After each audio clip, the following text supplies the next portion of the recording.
Langsung aja kita masuk ke pembahasan kali ini. Pernah kepikiran nggak gimana dua predator buas yang lagi berantem habis-habisan bisa sampai ngasih nama buat salah satu kota terbesar di Indonesia? Nah, kisah epik ini tuh bukan cuma dongeng sebelum tidur ya. Ini ibaratnya studi kasus yang ngeliatin banget soal perebutan wilayah. Coba kita mulai dari pertanyaan yang paling krusial nih. Apa yang bakal terjadi kalau dua predator puncak dipaksa buat berbagi dunia yang sama persis? Jawaban dari pertanyaan ini bakal ngebuka mata kita soal yang namanya keserakahan, batas wilayah, dan tentu aja insting murni buat bertahan hidup. Karena jujur aja, kalau udah nggak ada yang mau ngalah, kehancuran tuh satu-satunya jalan keluar. Bagian 1. Dua penguasa yang ganas.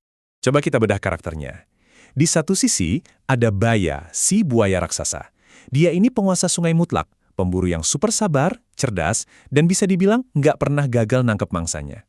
Makanan favoritnya rusa segar dari hutan.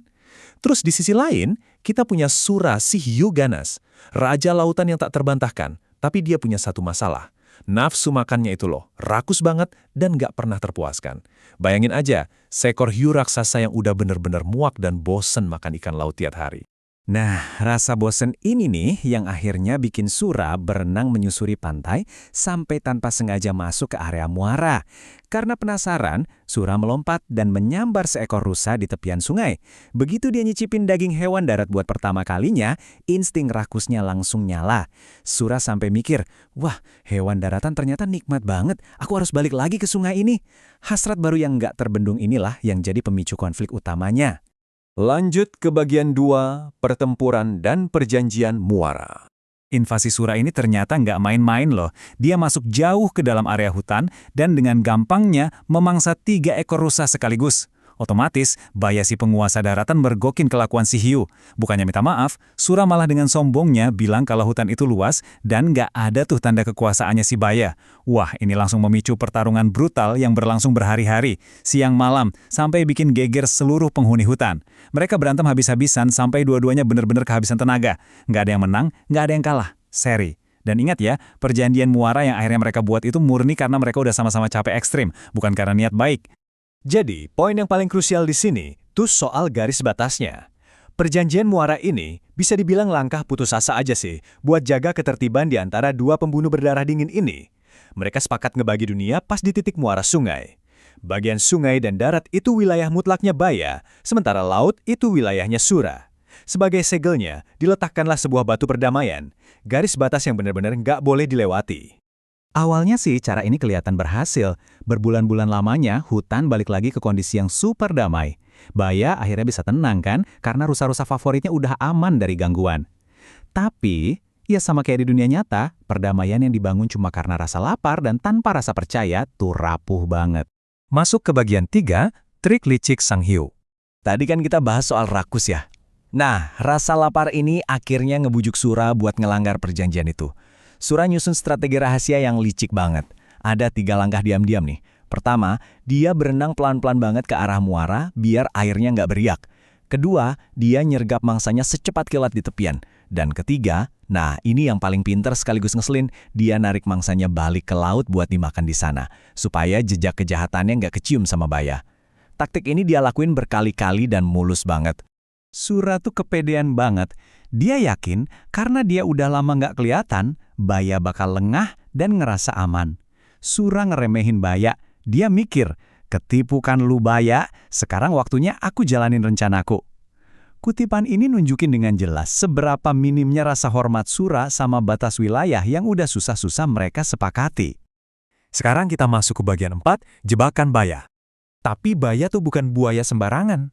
Dia mulai punya firasat buruk, soalnya jumlah rusa buruannya kok tiba-tiba berkurang drastis secara misterius.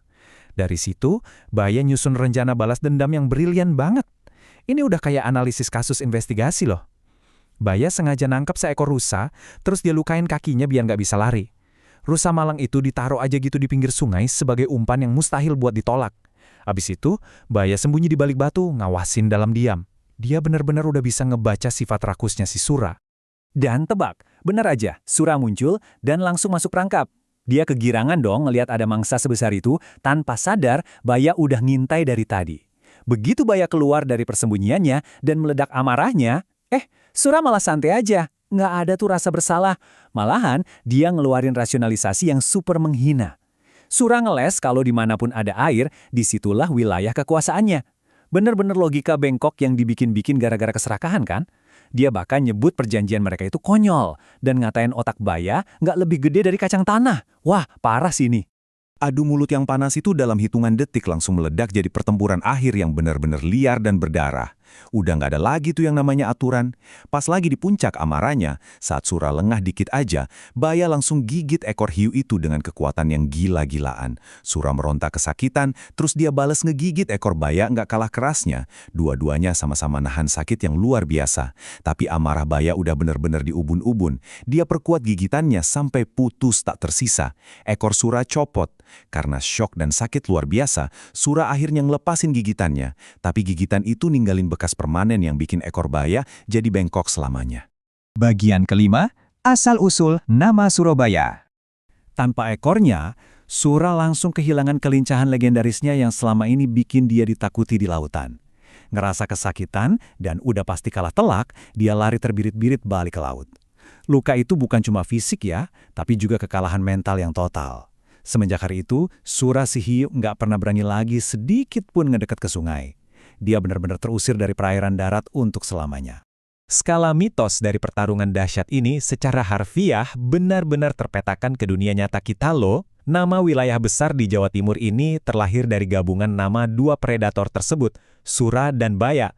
Jadilah Surabaya. Ini tuh bukan cuma dongeng biasa. Ini semacam pengingat abadi tentang pertempuran yang sampai mengguncang bumi, cuma demi mempertahankan sebuah identitas dan batas wilayah. Sebagai penutup pembahasan kita, saya mau ninggalin satu pertanyaan provokatif buat teman-teman semua. Apakah batas wilayah benar-benar bisa menghentikan sifat asli dari sang pemangsa? Kisah ini seakan maksa kita buat mikir ulang soal kepercayaan, keserakahan, dan apakah garis imajiner yang kita sepakati bareng-bareng itu bakal pernah cukup buat nahan insting alam yang paling liar. Coba deh direnungin baik-baik. Terima kasih ya udah ngikutin pembahasan mendalam kita kali ini.